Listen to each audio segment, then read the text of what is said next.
Kenapa lovebird tidak mau mengerami telurnya? Ya, assalamualaikum warahmatullahi wabarakatuh, bro. Apa kabar, bro? Mudah-mudahan kalian sehat terus di sana ya. Jadi di video kali ini nih, bro, karena ada request, jadi kita langsung aja buatin videonya. Ya, pas banget, bro, sesuai judul dan thumbnail nih, bro. Kita akan coba bahas kenapa indukan lovebird tidak mau mengerami telurnya. Kita bahas penyebabnya nih, bro. Oke, jadi gue ngucapin terima kasih dulu lah buat kalian bro semua yang udah bantu channel dengan klik tombol subrek di bawah, bro. Gue ngucapin terima kasih banyak. I love you full. Oh ya, buat kalian yang baru berkunjung di channel ini membahas tentang lovebird. Pokoknya all about lovebird pokoknya, bro ya. Mulai dari cara ternak sampai ke kekan. Nah, ilah gue penyangkut lidah gue kan. Oke, bro, jadi gue udah buatin semuanya, bro. Apalagi buat kalian semua yang baru pemula atau yang udah ternak lovebird tapi gagal terus, bro. Gue udah bahas tuntas lengkap banget, bro. Semuanya udah gue bahas ya. Kalian bisa cek aja linknya di deskripsi, bentukannya video. Di sana gue membahas cara pemilihan indukan yang bagus untuk berternak lovebird, terus cara penjodohan yang cepat, terus memilih jantan dan betina, ya cara membedakan ya. Terus juga sampai cara penjodohan, cara pakan yang gua kasih ke lovebird, sampai nanti ke bertelur, sampai ke panen, sampai nanti ke cara meloloh, bro. Pokoknya sampai panen lah, sampai panen gua udah bahas banget. Kalian bisa cek aja linknya di deskripsi di bawah, oke? Dan oh ya, seperti biasa, bro, gue mohon maaf juga, bro, karena video ini nggak ada intro. Jadi ya udahlah ya, kita langsung ke intinya aja. Nah, karena ada request, kenapa sih sebenarnya gue nggak ada contohnya nih, bro, contoh lovebird, kenapa lovebird itu ketika udah bertelur tapi tidak mau mengerami telurnya ya. Jadi ya udahlah, kita bahas penyebabnya dan kita bahas faktornya aja ya. Mudah-mudahan ini jadi manfaat buat bro semua. Ya, oke. Penyebab yang pertama sebenarnya ada beberapa penyebab, bro. Jadi ya udah kita sekat aja atau kita bagi-bagi aja, bro ya. Jadi penyebab yang pertama biar nggak kepanjangan, yaitu dari kurangnya pakan, bro. Bener sekali. Jadi pakan itu termasuk sama air minum ya, atau tempat mandinya dia. Biasanya kalau untuk di kandang soliter kayak gini ya pakai cepuk gini. Kalau untuk di kandang koloni ya bebas, bro. Kalian mau pakai ember, mau pakai bak, mau pakai apapun bebas. Yang penting airnya bersih, oke? Nah, biasanya kesediaan pakan itu yang kurang, bro. Kenapa gue bilang kesediaan pakan kurang? Karena ketika pakan itu kurang atau tidak ada, bro, lovebird itu bahkan dia buat makan aja susah. Gimana mau ngeram ya? Saatnya mau ngeram itu sebenarnya saat-saat mereka berpuasa, bro. Nah, sebelum berpuasa kan ada sahurnya dulu tuh. Atau ada makan sebelum berpuasa lah gitu, atau makan sebelum program diet. Nah, itu pasti makan dulu, bro.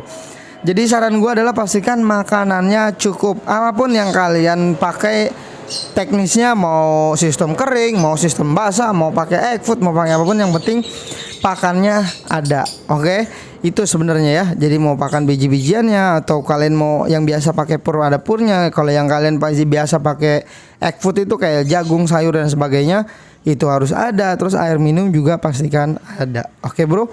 Jadi di sini gua ada 3 contoh sebenarnya. Ini gue di tempat dagang gue, jadi bukan di kandang atau di rumah gue, bro ya.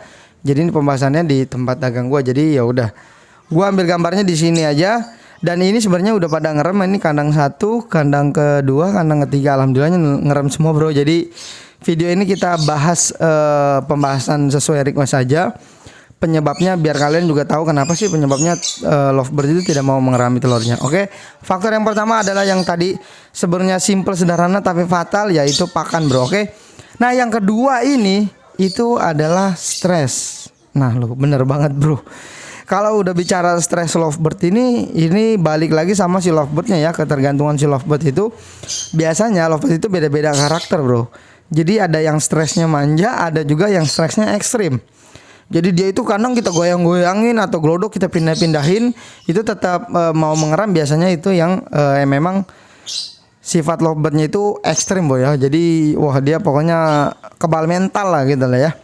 Nah, terus selanjutnya yaitu stres itu bisa dari kita sendiri, bro, peternaknya, bro. Nah, kenapa gue bilang dari kita sendiri? atau dari orang lain. Nah jadi gini bro, ini kan contoh aja nih ya. Ini kan kandang pendek banget ya, dari kandang ke lantai itu. Karena ini jalurnya jalur ke kamar mandi sebenarnya bro, jalur ke WC tuh ya, ini di tempat dagang ya jalur ke WC.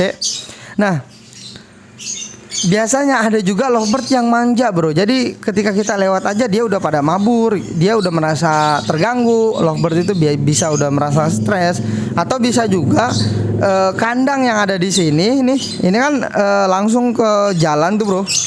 Nah biasanya kan ada anak ember gitu bro ya.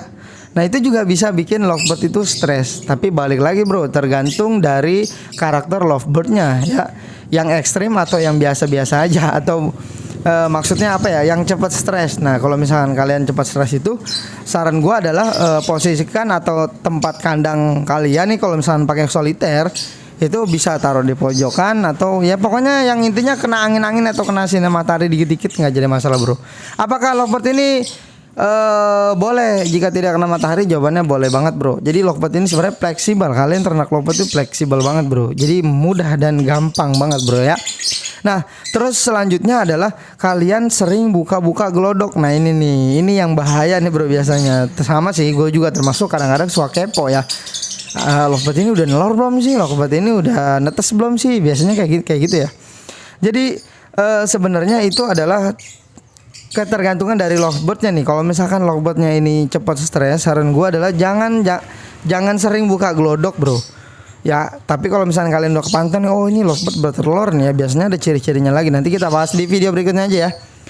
Jadi ciri-ciri si lovebird ini, kalau misalkan lovebirdnya ini sudah terbiasa dengan kita bongkar-bongkar glodok, kalian silahkan bongkar glodoknya. Tapi kalau misalkan dari kita buka glodok aja dia udah keluar dari apa sih namanya, dari pintunya itu tuh, pintu si glodok itu udah keluar langsung loncat tuh, biasanya indukannya bisa stres. Dan itu juga bisa berpengaruh dengan dia tidak mau mengerami telurnya gitu bro ya. Jadi faktor stres itu banyak banget bro.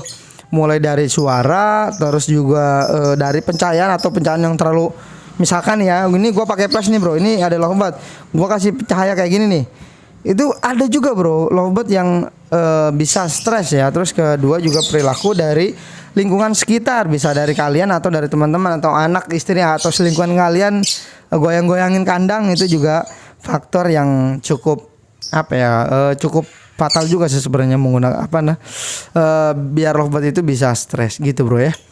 Jadi yang itu tadi pembahasannya, ketika lovebird stres itu pasti bro dia tidak mau mengurangi telurnya. Terus juga ada juga nih bro, faktor selanjutnya yaitu ketika pasangannya tiada nih bro, bisa maot atau bisa kabur pasangannya. Itu ada juga beberapa lovebird yang seperti itu bro. Jadi contohnya ini kan jantannya lagi di luar nih bro, dia nih ya. Jadi si jantannya kabur nih, atau si jantannya nggak ada umur nih, mati ini ya kan.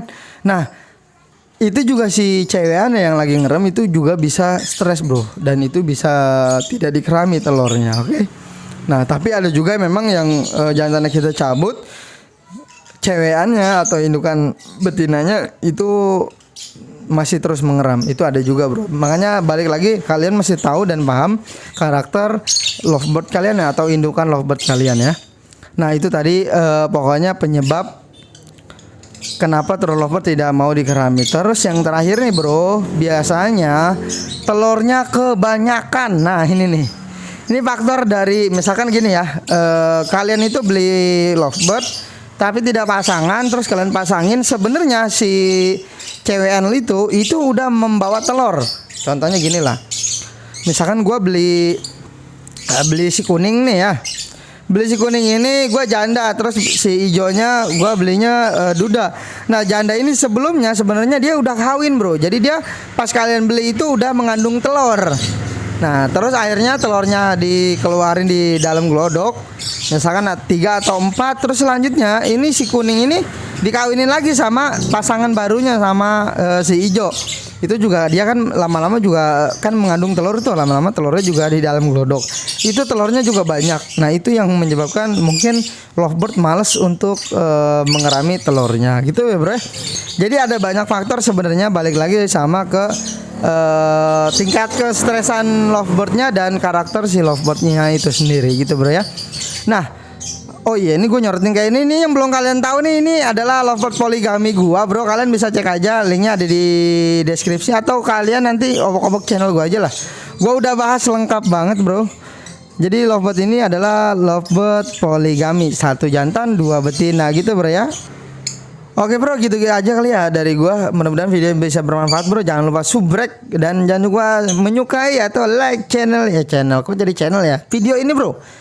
Kalau kalian suka, kalau kalian nggak suka dislike aja nggak apa-apa. Jika ada saran, masukan atau komentar lainnya atau kalian ingin buatan video selanjutnya, silahkan tulis aja di kolom komentar di bawah ya, bro ya. Gua Hafiz Nurwadi pamit undur diri, wabillahi taufiq walhidayah. Assalamualaikum warahmatullahi wabarakatuh, bro. Bye bye, sampai bertemu di video selanjutnya, bro.